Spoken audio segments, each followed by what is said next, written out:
चल जहाई तो बास दिहे सतास हो। ए हो बाबू छूट जाई चहबल जिंदगी हो जाई नास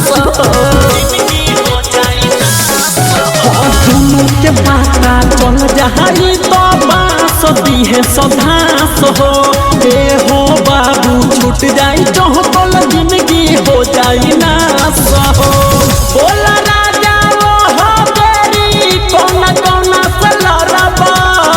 बोला राजा वो हो तेरी कौना कौना से लड़बा।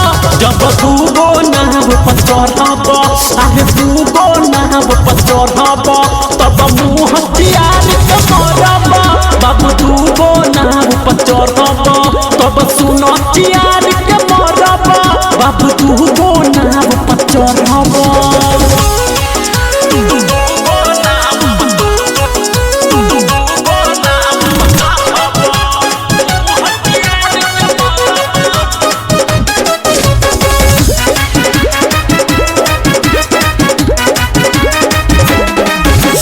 तोहरा के समझाइल राजा छोड़ी दो कामी सफाइल। अमित उपेंद्र के बात मानो इज्जत न होते हैं गाइल। बात नहीं कुछो न तोहरा के समझाइल राजा छोड़ी दो कामी सफाइल। अमित उपेंद्र के बात मानो इज्जत न होते हैं गाइल। रमेश सारे सोनिया ऐसे हाथ दे तू गरब। रमेश सारे सोनिया ऐसे हाथ दे तू गरब।